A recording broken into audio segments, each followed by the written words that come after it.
Hola bonitas y bienvenidas un domingo más al podcast de Somos Estupendas. Hoy estoy acompañada de una persona muy especial y que además se sale totalmente, y lo digo entre comillas, del tema que solemos trabajar, que es la salud mental. Pero al final tiene muchísima relación con la salud y también con la salud mental. Es una persona que estoy segura que conocéis muchas de vosotras. Ella se llama Esther, pero es más conocida en redes sociales como mi enfermera favorita. Hola Esther, ¿cómo estás? Hola Yaisa, muy bien. Muchísimas gracias por tenerme hoy aquí contigo, que me apetecía muchísimo tratar este tema. Muchísimas gracias. Quiero darte las gracias a ti porque sé que vas a tope, que estás aquí y allí y realmente que hayas buscado este espacio para poder compartir con nosotras todo lo que vas a compartir. De verdad que te lo agradezco infinito. Pues nada, cuando quieras empezamos, que tengo muchísimas ganas. Sí, de hecho antes de empezar te iba a decir, Esther, yo sé que hay muchas personas que te conocen, pero no sé si te parece empezar por presentarte. ¿Quién es Esther? ¿Qué hace Esther? ¿Y por qué está Esther en este podcast? Pues bueno, yo soy Esther, tengo 27 años, soy enfermera y me especialicé en urgencias y emergencias extrahospitalarias. Hasta que llegó la pandemia trabajaba en Ubimóvil y en enfermería escolar. Y bueno, la parte de la enfermería escolar, que a veces es un poco la más desconocida, es aquella que está destinada a atender a los niños que tienen patología crónica, enfermedades graves, como puede ser pues, oncología, diabetes, fibrosis quística, y también, que además digo, en realidad no se va tanto del tema porque también tenemos muchos niños TEA en el cole que necesitan una aula especial, y tratamos junto con el equipo que hay de orientación de pues un poco que se sientan lo mejor posible en el cole. Y bueno, luego trabajos, yo creo que diría que tendría 500, ¿no? Porque me encanta enseñar, me encanta llevar la salud a las demás personas, y un poco el perfil de mi enfermera favorita surge porque, bueno, soy muy fan de influenciar en la salud de las personas, y yo pues en el cole tengo ahí un poco mi pinito donde lo puedo hacer con los más pequeños, pero se me ocurrió que en vez de quedarme sentada en el hospital o en el centro de salud, si quería llegar a la gente joven tenía que ir a donde estaba esa gente joven, que eran las redes sociales, y bueno, pues inculcar un poco los valores de salud para al final mejorar a la larga la salud de la población.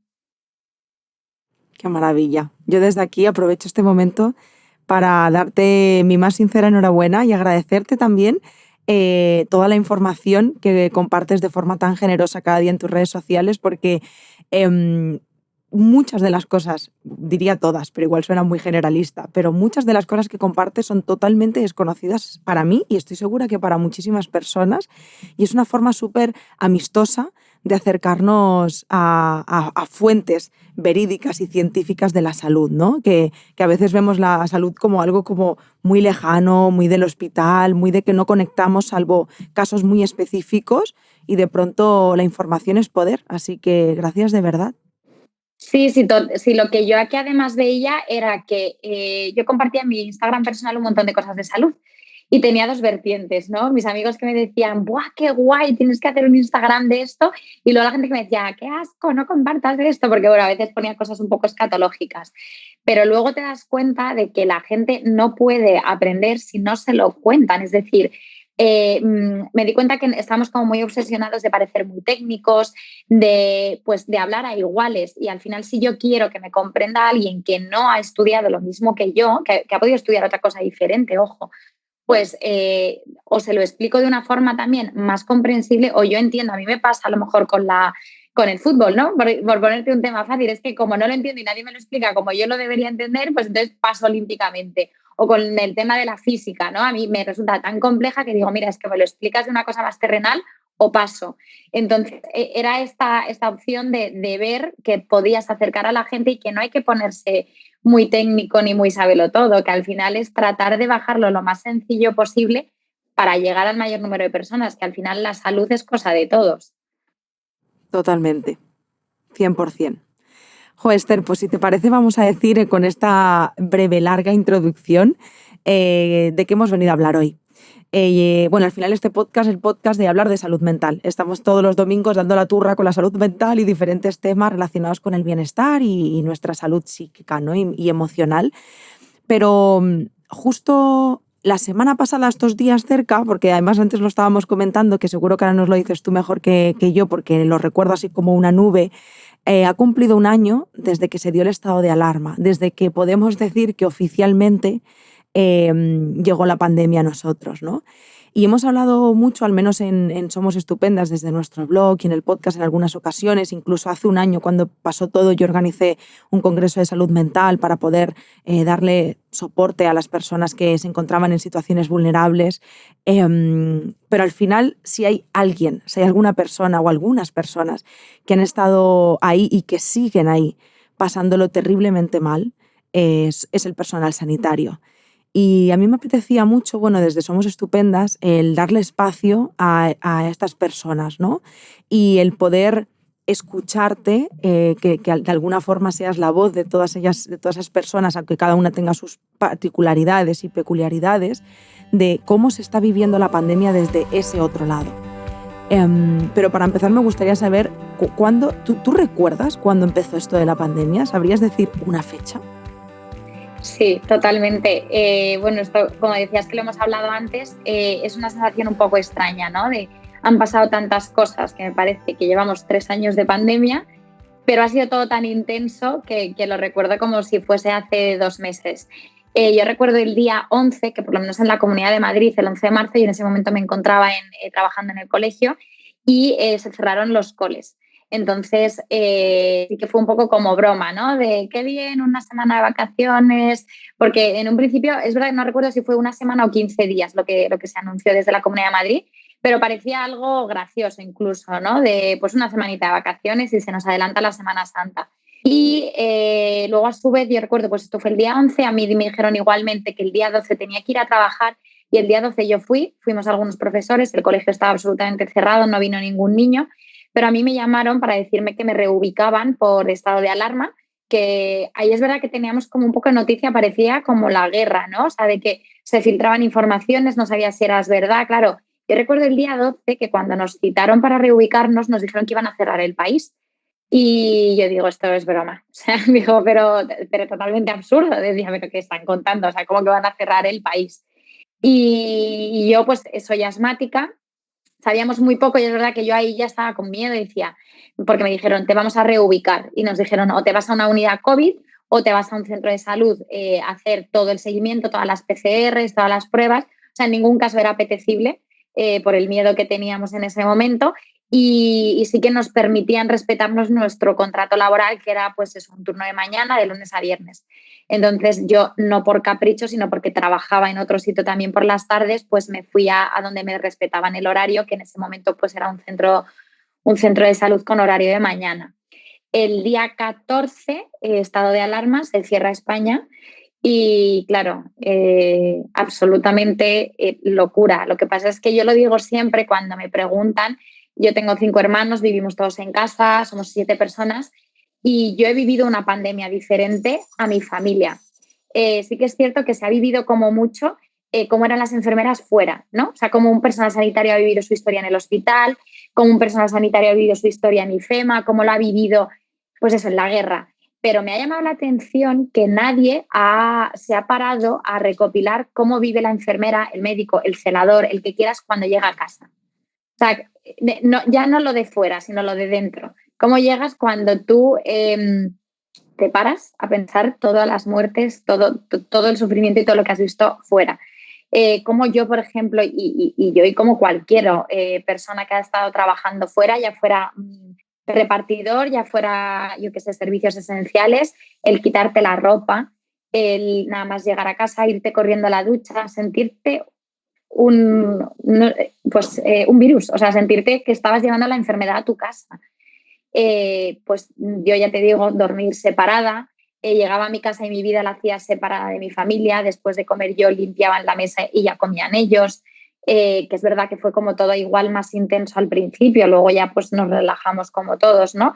Pero ese miedo de decir, estoy llevando el virus a mi casa y no querer abrazar a tu familia, y yo soy una privilegiada porque dentro de mi núcleo, pues gente joven, mis padres no son mayores, pero date cuenta de a lo mejor las mamás o papás que iban a su casa con sus bebés y sus niños y no se atrevían a tocarlos. o las que tenían, me recuerdo por compañeras que he tenido que pasó esto y sus padres que estaban en residencias les acogieron para tenerlos en casa y poder atenderles. Y decir, es que no me atrevo a tocar a mi padre. Y estar casi pues como si fueran pacientes en casa. Entonces es muy complejo y a mí me llama mucho la atención que todavía como que nadie se ha parado a ver esto.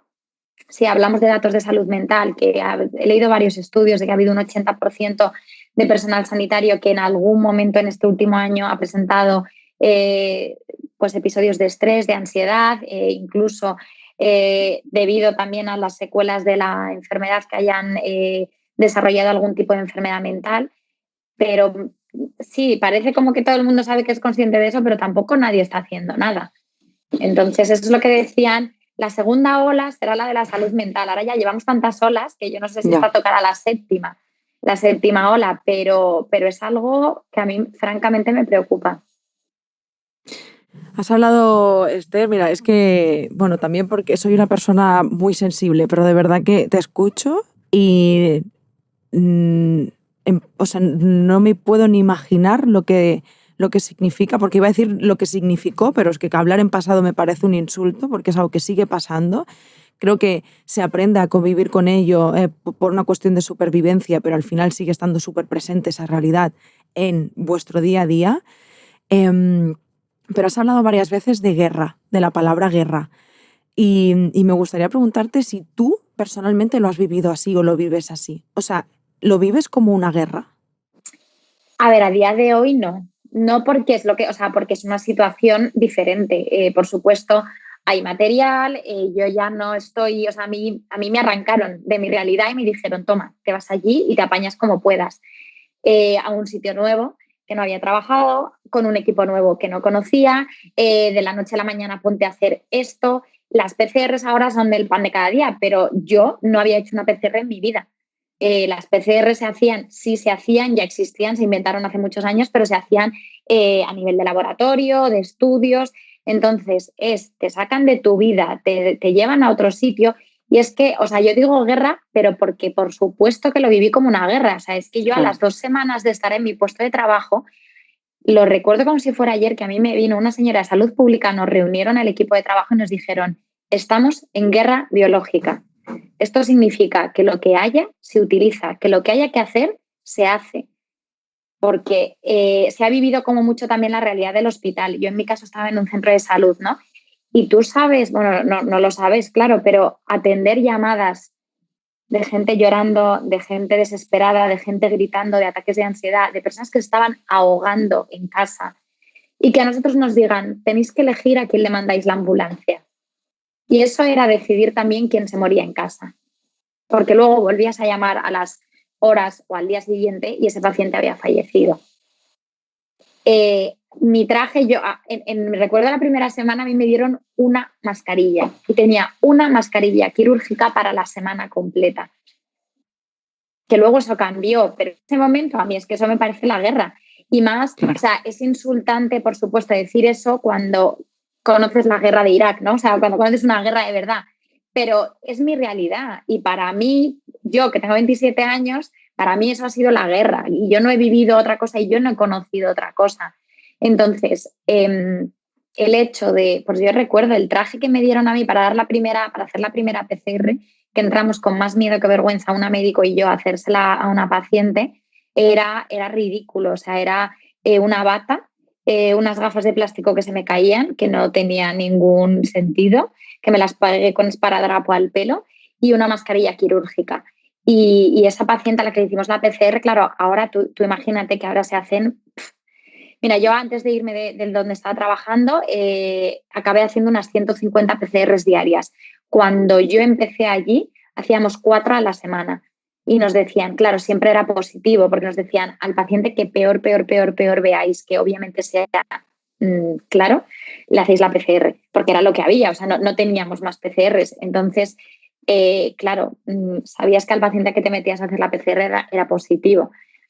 Ahora no voy a decir que he perdido el miedo, pero a lo mejor sí que has perdido un poco ya esa pues ese estado de alerta constante. Entonces se vive de otra manera. Yo ahora no considero que estemos en guerra, tenemos material. Yo hasta el viernes que dieron de alta a mi abuelo he podido gastar, porque me parece gastar también, y lo entiendo en ese concepto, EPIs para, pues eso, nos han dejado unos días en concreto, en una hora concreta, en un momento concreto, ir a verle, y era impensable que antes se gastase un EPI para que tú pudieras ver a un familiar. Entonces, no es lo mismo ni de broma, pero yo he tenido, o sea, vamos, es que ya te digo, lo tengo grabado, me acuerdo de la cara, me acuerdo de la persona, me acuerdo de la ropa que llevaba esa persona que nos dijo, estamos en guerra biológica. Entonces, queda feo decir que en el primer mundo, pero es que es verdad, en el primer mundo no estamos acostumbrados a no tener medicación, no estamos acostumbrados a no tener material, no estamos acostumbrados a no tener sanidad.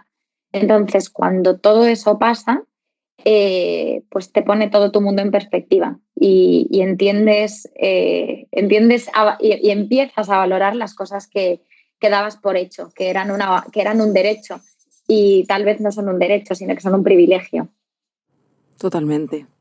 Yo entiendo perfectamente que lo hayas o que se viva o se haya vivido como una guerra. Al final, eh, creo que tenemos un concepto súper definido de guerra, pero creo que existen múltiples guerras, ¿no? Formas de vivir una guerra. Wow. Wow. De hecho, ahora estaba pensando que yo desde fuera, como ciudadana y sin tener ni pajotera idea de lo que ha pasado realmente, porque no sabemos más que, lo que nos cuentan en la prensa, que eso es algo que me gustaría hablar, y de lo que pueda haber, por ejemplo, en perfiles como el tuyo, gracias a redes sociales, poquito sabemos, ¿no?, de lo que está pasando realmente o de lo que ha ido pasando a lo largo de este año. Pero sí que me impacta mucho el cómo se ha hablado justamente lo que estabas compartiendo, ¿no? De gastar un EPI para poder visitar a tu abuelo. Pero la realidad es que a lo largo de este año hemos aprendido a dar a luz sin acompañantes, a no poder visitar a los familiares, a no poder asistir o despedirnos en un tanatorio. O sea, como personal sanitario, ¿cómo se vive esto acompañando a los cientos de miles de personas que no han podido estar presentes con sus familiares, tanto pacientes como familiares de pacientes? A ver, es que es indescriptible. O sea, es indescriptible. Y yo ahora que, por ejemplo, he tenido suerte que durante la pandemia no he tenido a ningún familiar ingresado. O sea, sí con COVID, pero no ingresado. Entonces, tú imagínate cómo debe ser que la médico que estaba atendiendo a mi abuelo me dijo, Esther, es que da un cambio tan bestial tu abuelo cuando os ve a uno de vosotros aquí, que habilitó, pues eso, algunos horarios, porque decía, Esther, es que hace más la visita que el tratamiento que le estamos poniendo. O sea, eso es lo que me dijo a mí la médico de mi abuelo. Me dijo, no es porque seas tú, porque la médico no sabía ni quién era yo, que digo, me daba miedo, fíjate, reconocer que había ido a verle, porque he tenido la suerte que la han ingresado en el hospital donde yo he trabajado 5 años. Pero yo no conocía a la gente, yo no conocía al personal y yo no he hecho uso de mi perfil o de tal para que me dejaran, en absoluto. De hecho, se han portado maravillosamente sin conocerme ni siquiera, que ahí es donde ves la realidad humana. Pero la propia médico, que no sabe quién soy, que no me ha visto en mi vida y es una señora mayor, o sea, que estoy segura que no tiene ni pajorera idea de mí, me decía eso, me decía, Esther, es que es tan bestial el cambio y la evolución que tiene tu abuelo cuando habéis venido. Dice que es que necesito que vengáis, aunque sea un tiempo, porque es que lo estoy viendo en su mejoría. Entonces, no es una historia que yo te cuente, es que es la vida que yo he vivido, o sea, es la experiencia que yo he vivido. Y la he vivido ahora. ¿Qué pasa? Que yo eso lo sabía, o sea, de ahí surge, ¿no?, la iniciativa de Acortando la Distancia. Yo soy la persona más friki de la tecnología, me encanta todo, no sé qué, y decía, pero ¿cómo puede ser que mi hermana que vive en Canadá, o sea, que yo fui al parto de mi hermana a Canadá y retransmití el parto de mi hermana a mi madre por WhatsApp, o sea, por videollamada? Digo, ¿cómo puede ser que ahora mismo, con un mundo tan digitalizado, que vale, que sí, que estamos en guerra, que todo el mundo a su casa, qué tal? Digo, pero no podemos permitir que la gente se vaya sola. Y hemos hecho videollamadas de gente que sabemos que se ha muerto horas después. Hemos hecho videollamadas de gente que después de 40 días en la UCI ha vuelto a conectar con su familia. que esto es algo muy importante. O sea, gente que se encerró 60 días en el hospital, para ellos fue me has arrancado de mi vida y me has metido entre cuatro paredes y no sé nada de fuera. Y es una cosa que repito siempre, porque desde fuera yo misma informaba a familias bueno, de lo que se podía informar, y los de fuera tenían algo del de dentro, pero el de dentro no tenía nada de fuera. Había personas que se pensaban que les habían abandonado.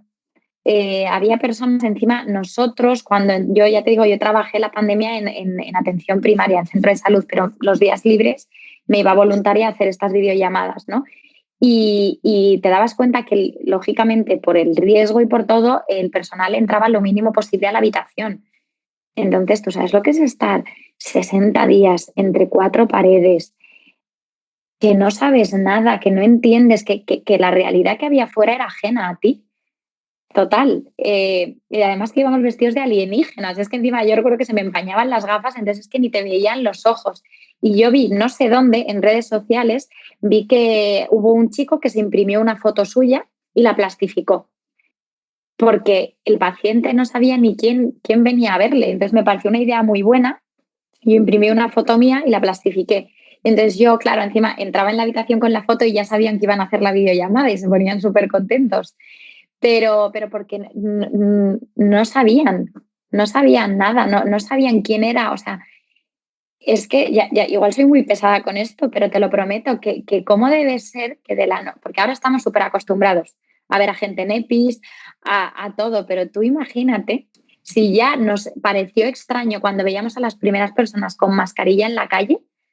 Tú imagínate el que entra a un hospital y de repente todo blindado, nadie viene a verte, no ibas con dinero, la televisión no funcionaba, que mucha gente ingresó sin cargador, no tenía el móvil. O sea, que no es todo tan fácil como pareció, que de verdad que la historia que se vivió dentro es otro mundo. Hablaban incluso. No, no, no, no. O sea, encantada de que compartas y poco tengo yo que decir, porque de hecho te estoy escuchando y digo, no, no me lo puedo imaginar. Es que no hay forma humana de imaginárselo. O sea, creo que es algo que o vives o no sabes no tienes ni idea. Porque es que me queda grande, fíjate.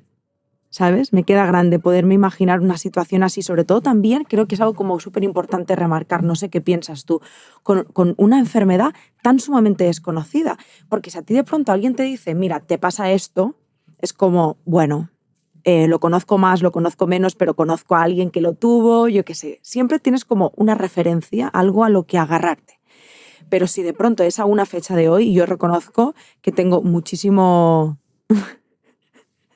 Hola. Sí. Es a una fecha de hoy y reconozco que yo le tengo miedo al virus, que asocio el virus con la muerte, que lo llevo fatal. O sea, es como, reconozco que lo llevo fatal y me cuido mucho porque este miedo al contagio es como heavy, ¿vale?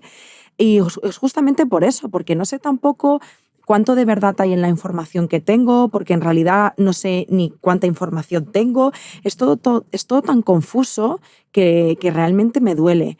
Entonces no me puedo ni imaginar, sobre todo hace unos meses o incluso al principio, cuando el desconocimiento era aún más grande y de pronto te ves en una situación así, es que tiene que ser súper doloroso. Y luego, mira, has dicho una cosa muy importante, que has dicho, no conozco la enfermedad y el miedo a la muerte, ¿no? Y sí que es verdad que luego ha habido personas que decían, pues cansadas de esta situación, que yo de verdad que me pongo en su lugar, que decían, es que con una mortalidad tan baja, qué chorrada, esto no me afecta, solo afecta a la gente mayor.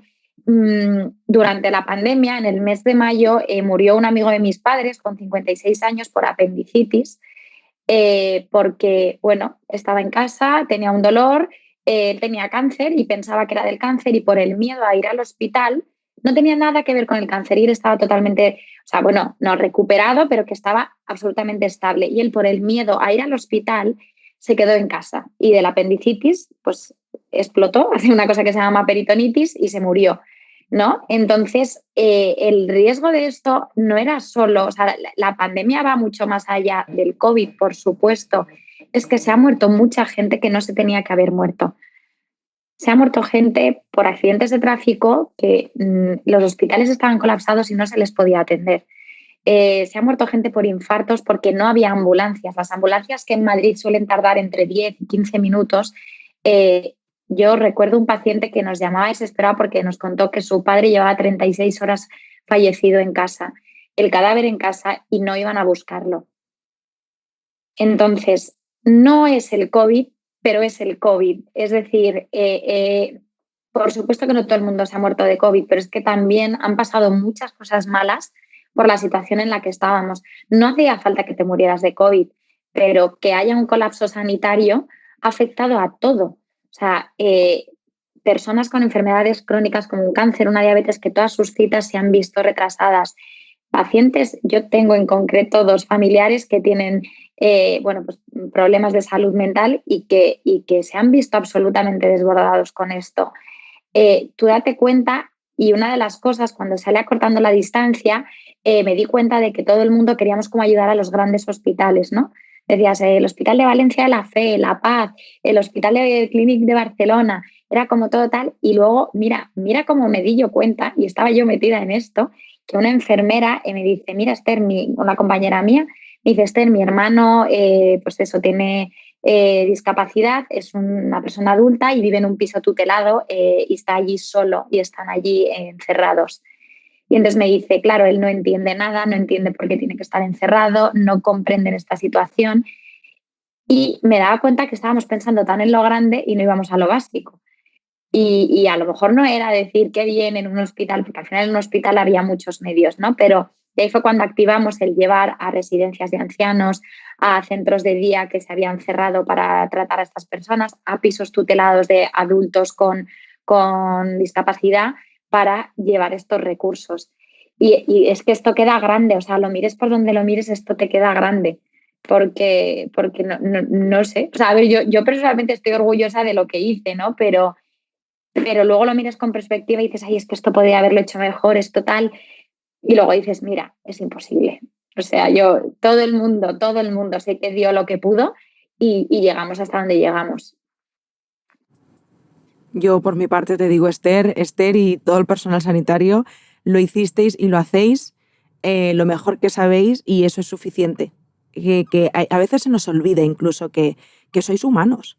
Porque, de hecho, yo como sociedad he escuchado cosas que una falta de empatía por parte de la sociedad hacia el personal sanitario, de entender, es que son humanos como nosotros, es que como decías antes, tienen una familia, tienen una vida, tienen miedos, tienen emociones, o sea, todo lo que te está pasando a ti, pues al final son humanos también y entiendo que jamás os habéis encontrado en una situación, igual sí, pero en la que tenéis que enfrentaros a vuestro trabajo desde el absoluto desconocimiento, porque entiendo que tenéis que trabajar frente a algo que no sabéis lo que es.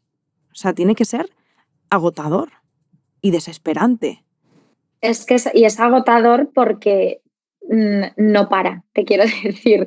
Al final tu trabajo es COVID. Vas con los amigos, COVID. Enciendes la tele, COVID. Llegas a casa y te preguntan por el COVID. Entonces llega un momento, o sea, yo estoy francamente agotada. No puedo más. De hecho, dije, jope, en el perfil voy a intentar hablar de otra cosa porque es que no puedo más. Y luego encima se ha sumado el perfil de negacionismo. O sea, a mí me han amenazado de muerte, me han insultado, han puesto fotos mías, han tratado de difundir dónde trabajo. Y llega un momento que dices, oye, ¿en qué momento me he convertido? Que yo no pedí que me llamasen héroe, pero ¿en qué momento me han dado las gracias por mi trabajo y ahora de repente me está explotando esto en la cara? Ya. Porque además la población también ha sufrido una transformación, ¿no? Ha sido de aplaudir a las 8 de la tarde, tal, ahora de repente, o sea, a mí me han llegado a decir, oye, eres una desgraciada, di que tienes trabajo por lo menos. A ver, sí, soy una afortunada porque tengo trabajo, pero también qué trabajo tengo. O sea, yo te lo decía antes, no sé cuándo ha sido, bueno, creo que el último día que libré fue en Reyes y estamos a 1 de marzo.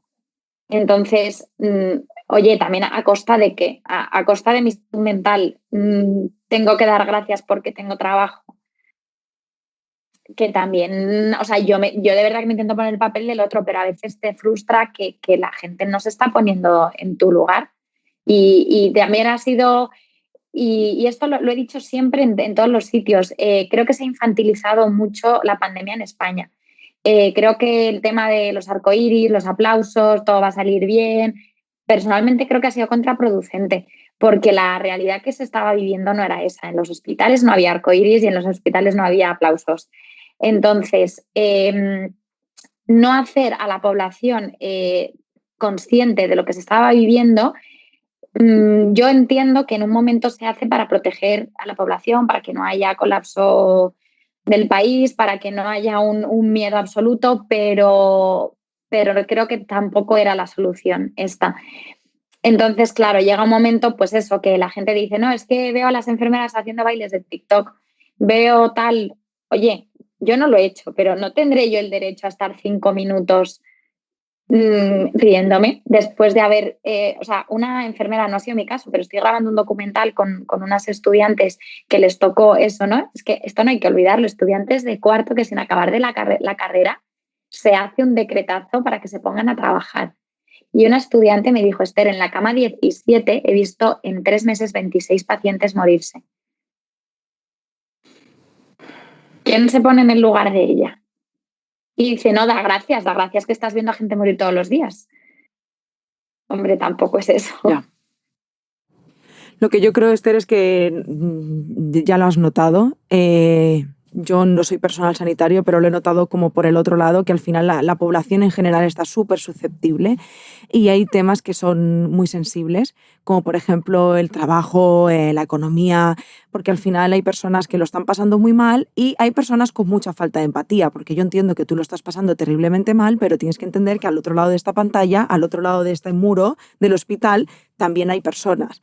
Entonces, al final, más allá de que la situación sea dura y haya temas muy susceptibles, hay personas que por razones X les falta empatía para comprender qué hay a ese otro lado. Entonces, y a mí me duele muchísimo que tengáis que pasar por situaciones así después de todo lo que hacéis, pero entiendo también que forma parte de vivir en este mundo en sociedad, que hay personas y ya está. Y quiero decir, ese ya está no es en plan nos fastidiamos, es que creo que va un poco en el hecho implícito de ser sociedad, que es que hay personas que no lo entienden. Entonces, hay veces que es como mejor tratar de trabajarnos a nosotras para que esos ruidos externos no nos afecten tanto, porque si no, no sé, sería el triple de duro, ¿sabes? De hecho, llegados a este punto, me apetecía mucho preguntarte cómo estás, pero no en términos generales como cuando alguien te dice en plan, ¿qué tal, tía? Sino en plan, ¿cómo estás de verdad, no? ¿Cómo estás después de un año en una situación así? A ver, yo estoy muy cansada.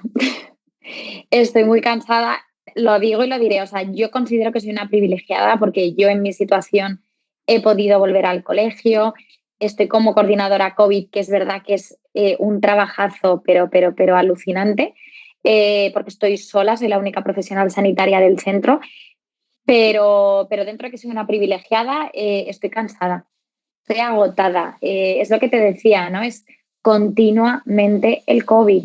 Te digo, pero ¿cómo voy a superar esto si es todo el rato? Yo este verano no me he ido de vacaciones porque no se podía, o sea, porque también trabajaba el verano. Me hace una gracia, bueno, entre comillas, este año en enfermería tenemos contratos súper precarios del nivel de que yo tengo más de 40 contratos de un día. O sea, de te doy de alta, te doy de baja, te doy de alta, te doy de baja. Contratos en los que yo acabé la carrera en mayo de 2015 y yo jamás había tenido un mes de vacaciones. Y este verano, me acuerdo que en enero dije, o sea, en 2020 dije a mi familia, que estaban nerviosísimos, digo, el primer año de mi vida que no voy a trabajar en verano. Y mi familia me dijo, no me lo creo, te van a ofrecer un contrato no sé qué y lo vas a coger. Son contratos súper precarios, igual que en muchas otras profesiones, si lo rechazas, te penalizan y te penalizan un año sin trabajar en la Comunidad de Madrid. Entonces, estás ahí un poco como en vilo de qué hago. Te penalizan si incluso no coges el teléfono 3 veces. Tú estás en la ducha, te llaman 3 veces, te penalizan un año sin trabajar en la Comunidad de Madrid. Y no es un cuento chino, pasa. Entonces yo decía que no, me voy a dar de baja y de verdad que no voy a trabajar. Y viene la pandemia. Y yo era, ya hice mi primer verano en 5 años que no iba a trabajarlo. O sea, yo he empalmado contratos toda mi santa vida y doblado en pública, en privada, ta. Te encuentras una pandemia y llevas un año, ya no es solo trabajando de esto, sino con lo mismo. Y luego lo que implica, ¿no? Porque yo he vivido una realidad, te lo decía antes, he vivido una realidad diferente a mi familia y diferente a mis amigas. Entonces, mis amigas no entienden que yo no me quiera saltar, que son chorradas, ¿no? Pero yo no me quiero saltar, pues, oye, que aunque vayamos a casa de una, si el límite son 6, yo no me voy a juntar con 10 en una casa, ¿no? Y él eres una aburrida, es que eres una amargada, es que no sé qué, y te cansas. O sea, primero porque yo he vivido otra realidad, o sea, ellas no han vivido lo que yo he vivido y yo respeto que ellas tengan otra experiencia vital de esta pandemia, Ya. que es absolutamente comprensible, pero no entienden lo que tú has visto. Entonces, cuando tú has visto lo que has visto, te cambia la vida. O sea, pues como la persona que ha vivido un abuso, de un maltrato y le cambia la vida, y como una persona que ha vivido un familiar alcohólico y le cambia la vida, pues es que esto es igual. Entonces, a eso se le suma, pues que todo, ¿no? O sea, lo que te decía, tu trabajo, la televisión, las redes sociales, que yo feliz de la vida de estar hoy aquí contigo, ¿no? Pero es verdad que la gente solo te escribe porque quiere que cuentes esto, ¿no? Que lo hago Total. feliz porque creo que se me da bien comunicar, creo, y porque a mí me encanta hablar. O sea, yo estuve yendo al psicólogo, estuve tomando medicación para dormir durante meses, y creo que es importante contarlo porque con las chicas que estoy haciendo el documental, ellas han sido la primera vez en un año que hablaban de esto, porque no eran capaces de decirlo en voz alta. Entonces, ¿cómo estoy? Harta. Ya. Y lo digo riéndome por no llorar, pero es agotador, es agotador. Y entonces se suma lo que te decía ahora. Yo no quiero un reconocimiento constante y no necesito que nos estén diciendo todo el día, ya no te voy a decir que me mejoren las condiciones laborales, pero llega un momento que encima ahora tienes que estar batallando con los negacionistas que encima te acosan. Y Ya. entonces mi decisión ha sido no hablar tanto de COVID en redes sociales porque digo, es que no me compensa. O sea, a mi salud mental no le compensa hacer esto. Porque trato pues eso, la gente tiene miedo, el tema de las vacunas, qué pasa con los efectos adversos, qué pasa con esto, y publico una cosa y me dicen que me quieren matar. Pues bueno, ¿cómo me tomo yo esto? Intento entender que están pasando su duelo estas personas y que están en la etapa de la negación. Y bueno, pues no me canso de tratar de explicar, pero obviamente también protejo mi salud mental y yo no puedo estar exponiéndome. Soy un personaje, entre comillas, público, porque tengo mi perfil público, pero eso a mí no me compensa. Pues, ¿qué quieres que te diga? Hago un post de los lunares, hago un post de cómo hacer la fotoprotección, hago un post de otras cosas que a mí me gustan, que creo que son útiles y que me protegen un poco. Pues claro que sí. O sea, son tus redes sociales, haz siempre lo que te haga feliz. Porque, hija mía, las redes sociales tienen ese lado oscuro que asoma muy pronto la ventana, ¿eh? Viene como muy pronto a picar la puerta. Bueno, gracias por compartir cómo te sientes. De hecho, esto me lleva a una de las preguntas que me gustaría hacerte y es si a lo largo de todos estos meses, si os han ofrecido ayuda o soporte psicológico dentro de los hospitales, centros de salud. Sí, yo la verdad es lo que te decía, como trabajo en contacto con pues esos psicólogos, médicos y enfermeros a nivel luego académico, o sea, doy clase con ellos, he tenido bastante facilidad, pero yo la verdad lo que he visto en redes, lo que he visto en la televisión, me ha dado la sensación de que sí que se ha tratado de ayudar. A nivel psicológico, a mí me llegaban muchos anuncios, por decirlo de alguna manera, de oye Esther, estamos ofreciendo ayuda psicológica gratuita, si alguien lo necesita que nos escriba. Yo creo, fíjate, que he visto mucho ofrecimiento, pero luego he visto a muy poca gente que ha cogido esa mano, que se ha atendido. Sí que he visto, pues eso, de parte de los psicólogos, esa ayuda, además esa ayuda desinteresada, sus ratos libres, de lo que fuera, de consultas online, de consultas, a mí me atendieron por teléfono. Y luego me ha dado la sensación de que nosotros, yo es que soy muy fácil de decir estoy mal y necesito ayuda, o sea, a mí no me ha costado nunca esa parte, ¿no?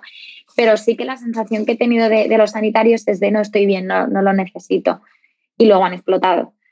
Entonces, es la percepción que yo he tenido, ¿eh? Que no sé si ha sido así en todas las realidades. Probablemente haya habido gente que no ha encontrado esa ayuda y la quería y la ha buscado y no la ha encontrado. Pero si tuviera que decirte algo, la experiencia que yo he tenido es que ha sido esa. Bueno, de hecho a mí esto me parece una fantasía que lo hayas dicho, porque además fíjate, y en esto creo que estaremos de acuerdo, de que al final por más sanitarios o sanitarias que sean, la salud mental es la gran olvidada siempre. Y hay pocas personas en general que conecten, ¿no?, con esa vulnerabilidad y ese pedir ayuda. Incluso a veces pensamos que por el hecho de que se dediquen al campo de la salud igual están más familiarizados con ello y no siempre es así. Porque si de algo me estoy dando cuenta es de que realmente hasta incluso dentro del personal sanitario la salud mental es como, bueno, como si no contara, ¿no? Y al final yo creo que a mí todo el rato me viene una palabra muy grande a la cabeza y conozco la mochila de lo que significa, que es la palabra trauma. Y yo creo que esto no va a quedar así para muchas personas y que no va a pasar en vano para la vida de los sanitarios, que nos pensamos que esto ya está y ya me he acostumbrado, pero ¿a qué precio? Es que la mochila pesa. Claro, mira, por esto que dices, bueno, varias cosas. La primera, como la salud mental no duele, es una cosa que siempre se deja, ¿no? Sí, puedes tener una crisis de ansiedad, puedes pasarlo muy mal, puedes tener un episodio, pero no duele, no te duele la pierna, no te has roto un brazo, entonces es una cosa que aparentemente te deja seguir con tu vida. Entonces, pues a nivel de los jefes, es decir, no estás desangrándote, ¿no? Pues entonces puedes trabajar. Y a nivel nosotros como individuos es esa opción también, ¿no? El hecho de como no me duele, pues tiro para adelante, tiro para adelante. Las experiencias que yo he tenido es que eso explota, siempre, siempre, por algún lado. Y a lo mejor tú mismo no te das cuenta, porque a lo mejor explota en tu trabajo, a lo mejor explota con tu pareja, a lo mejor explota con tus hijos y no te das cuenta de qué es eso. Pero es que, claro, hay una cosa, y esto, a ver, rescatando lo que tú has dicho de trauma, yo tengo una profesora de la universidad que mantengo contacto con ella y a mí me marcó porque ella atendió el 11M. Y claro, ella dice, a mí el 11M, o sea, me traumatizó mi vida entera y lo sigo recordando y lo sigo reviviendo y tal. No lo recuerdo muy bien porque creo que yo tenía 8 años o así cuando pasó el 11M, pero ¿cuántas personas murieron? Es que no me acuerdo ahora mismo. Sé Yo que no lo fueron 2000 y recuerdo. pico, 2000 y pico heridos y es que ahora mismo no recuerdo los muertos, ¿no? Pero tú date cuenta que aquí en España los muertos que hubo durante las épocas más malas equivalen a 3 aviones estrellándose al día. O sea, cuando fue Hispaner, aquel avión que se tal, o sea, tú imagínate eso, ¿vale? Entonces, eso es imposible que no haya dejado huella. Total. Es imposible. Y por mucho que digan las muertes no fueron de COVID, es lo que hablábamos antes, es que me da igual que la gente no se muriera de COVID, es que es igual de traumático que se muriera una persona que no se tenía que morir por una apendicitis en su casa. Entonces, eso es un trauma que yo, te lo digo de verdad, me agobia mucho saber por dónde va a salir eso. Porque va a salir. Y porque además en la vocación, ¿no?, de la profesión sanitaria se han escudado mucho. Y es que como haces falta, como eres un servicio esencial, ¿qué pasa? ¿Que porque estás triste no vas a ir a trabajar? O sea, también ha sido eso, ¿no? El mensaje que se ha dado. Entonces, yo no sé, no, te lo prometo, no sé cómo va a acabar, pero me da mucho miedo. Ahora hay mucha gente de baja y no sé, es un dato que no se conoce, ¿no? De cuánta gente está de baja, cuánta gente está con depresión, cuánta gente está con estrés postraumático, no se sabe todavía esto. Igual que no se sabe la crisis económica. Lo que venga, a mí me da mucho miedo. No me quiero Ya. poner tan seria, pero es que es verdad. O sea, si ya esto va a afectar la gente que ha vivido esto y ha perdido su trabajo, ha perdido su empresa, ha perdido su negocio, ha perdido a familiares. Tú imagínate, nosotros somos esa gente, más luego la realidad que hemos vivido en el trabajo. Claro. Sobre todo también porque entiendo que si os dedicáis a esto es que tiene que ser súper frustrante el hecho de no puedo llevar a cabo mi trabajo, tengo que hacerlo como pueda y tengo que dejar morir a personas cuando es mi trabajo justamente que ocurra lo contrario, ¿no? Y aceptar que no puedes hacer nada más es que tiene que ser durísimo. Es que ahora mismo, o sea, es verdad que ahora mismo es lo que te digo, yo personalmente no percibo, yo como Esther Gómez, ¿vale? No puedo hablar en nombre de todo el mundo, no percibo esa situación tan horrorosa, pero la ha habido, o sea, yo es que lo tengo grabado de teníamos a un paciente que estaba agonizando, pues estaba en su casa y era paciente del centro donde yo trabajaba, del centro de salud. Y nos llamó el hijo y nos dijo, mirad, esto es lo que hay, y sabíamos que era COVID, sabíamos que tenía un cáncer de pulmón muy avanzado, y un médico y yo nos subimos en su coche particular y nos fuimos a sedarle a casa. Entonces, con lo puesto, te quiero decir que yo recuerdo llegar a casa agobiadísima porque sabíamos que era positivo, y esto fue en marzo, ¿eh? O sea, te quiero decir que ¿cómo se llama? El EPI que yo llevaba era una mascarilla y iba con mi ropa, porque era una mascarilla el EPI que yo tenía allí.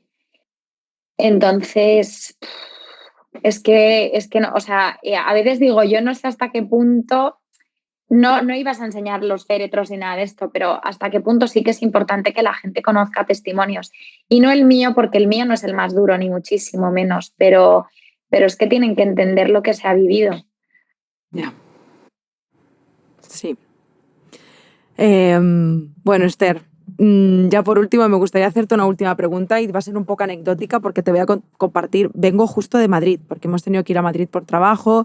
Bueno, yo vivo en la Furgo, como ya sabes, pero estoy confinada como todo el mundo. Me confino de donde yo soy, en Barcelona, pero bueno, hemos tenido que ir a Madrid por trabajo y ayer en el taxi, ¿no? Nos decía el conductor que bueno, que él está haciendo ahora jornadas y que prefiere trabajar desde hace unos meses, trabaja preferiblemente por la noche porque se va a una zona de Madrid, la cual me voy a reservar para que no desatar el hate, pero se va a una zona de Madrid porque allí con los chalets y demás, pues entonces con las fiestas que hacen, pues así como que trabaja mucho porque recoge a personas de madrugada que salen de las fiestas de las casas, ¿no? Me río porque es que me pareció ayer como, de verdad, no me puedo creer lo que este señor me está diciendo, ¿sabes? Porque para mí fue un contacto con una realidad que yo como sociedad desconocía, porque como yo soy como una persona que trata, que no soy perfecta, pero trata de hacerlo lo mejor que se puede, no me puedo creer que haya personas que estén haciendo eso. Pero ayer me di cuenta de que sí hay personas pasándose literalmente por el forro todas las normas. Entonces, de verdad es que me río porque es que me entran ganas de llorar. Es que ayer cuando nos lo contaba, yo tenía una cara de póker, en plan, no me puedo creer lo que este señor me está contando. Y yo pienso, ¿esto cómo lo vives tú? A ver, a mí lo que me sorprende es que seas tan inocente. Pero oye, me encanta porque la ignorancia se vive muchas veces mejor para qué cosas, ¿no? Sí, o sea, lo sé, me consta, además me viene muy cerca eso que me estás contando, ¿no? Porque vivo en Madrid y sé de lo que me estás hablando. A ver, no pasa solo en Madrid, pasa en todas. Mira, yo digo que este virus es el virus del egoísmo, porque da igual que tú lo estés haciendo todo perfecto, Yaiza, tú imagínate que lo has hecho todo perfecto, y en un momento al subirte al taxi, la persona que ha habido antes que tú es COVID positiva, debería haber hecho el aislamiento, no le ha dado la gana, se lo ha saltado, se ha cogido ese taxi y te lo ha pegado. Y tú que lo estás haciendo todo impecable. Ahí es donde te das cuenta que es el virus del egoísmo, ¿no? Porque no es como, venga, pues si llevas una alimentación saludable es poco probable que, estoy generalizando, ¿no? Pero que desencadenes una hipertensión, o que si no eres fumador, pues un cáncer de pulmón, ¿no? Aquí no. Aquí estás muy expuesta a lo que haga el de al lado, porque que el de al lado lo haga mal te afecta a ti. Esto es algo que ya se sabe, o sea, lo hemos entendido todos, todo el mundo lo ha entendido. Creo que a día de hoy todo el mundo tiene la información suficiente para ser consecuente con lo que hace. No, creo que hay pocas excusas para la gente que se lo está pasando, como bien has dicho, por el forro. Entonces, ¿cómo me sienta? Me sienta muy mal. O sea, me sienta muy mal porque te das cuenta. Yo puse un ejemplo hace meses que decía, porque la gente ya cuando estaba cansada, mayo, finales de mayo, antes de que abrieran ya y se pudiera salir a la calle, que la gente decía, es que tenemos la necesidad imperiosa de salir a la calle, no sé qué. Yo decía, ojo, eso lo están diciendo los adultos, no los niños, que los niños fueron los primeros en confinarse. Y no, o sea, quiero decir que tampoco me parece que lo hicieran tan mal. O sea, permíteme la expresión, pero daban más por saco los padres que los niños. Y yo decía, claro, esto como es un virus que no se ve, ¿no? Pero yo que venía de un contexto, como os hablado antes, de guerra, yo decía, tú si ves balas, cañonazos y metralletas, ¿dirías que tienes una necesidad imperiosa de salir a tomar el aire? No. Entonces, como esto no lo ves, parece que no va contigo. También es verdad que se ha quedado mucha gente tocada, que le ha tocado a un familiar de cerca y gente que a día de hoy todavía, después de un año, yo ya te digo, yo hasta hace 4 días literalmente no había tenido a ningún familiar ingresado por el COVID. Pues parece que no va contigo. Entonces, es muy frustrante y a mí me ha pasado con gente conocida, o sea, que no son desconocidos de tal, no, con gente conocida que no lo entiende. Quiero ponerme en su lugar y quiero entender que están cansados, pero claro, cuando el argumento es que hace mucho que no salgo de fiesta y me meto en una fiesta clandestina contra 50 personas y tú llevas 70.000 días seguidos trabajando, pues dices, ¿de verdad era tan imperioso eso? Ya. Y te lleva al conflicto. O sea, yo no te voy a decir que me he dejado de hablar, pero he tenido problemas con amigos que pues en Navidades hicieron un amigo invisible, yo dije que no iba y de 16 personas se contagiaron 11. Y te da rabia. Y luego encima es que te conviertes, o sea, una cosa que no hemos hablado, y perdóname que no sé si me estoy extendiendo, pero los sanitarios hemos sido sanitarios en el trabajo y en casa. O sea, yo he sido la enfermera de todos mis amigos, de los amigos de mis amigos, de oye, Esther, soy amiga de no sé quién, que es que me ha dicho que tú me puedes ayudar y tal. Y entonces, que esa es la parte que no te he contado, claro, de audios, mensajes y consultas de conocidos y de amigos y de tal, y tú quieres atenderles y quieres ayudarles.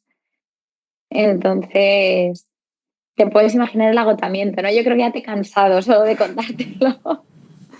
No, porque, o sea, no, por supuesto, o sea, yo como sociedad estoy agotada, estoy agotadísima. Y mira que dentro de todo considero que lo he llevado bien, pero estoy agotada. Y yo sé que lo hablo también desde un punto privilegiado, pero los privilegios no pueden hacer que no me permitan quejarme, porque nos tienen que permitir quejarnos también, pero no me puedo ni imaginar, de verdad, por más que me lo expliques, lo que debe significar para ti o para el personal sanitario en general, porque es que no me lo puedo imaginar, porque al final yo tengo un factor que es no estoy ahí, ¿sabes? No estoy ahí viviendo todo esto que me estás contando.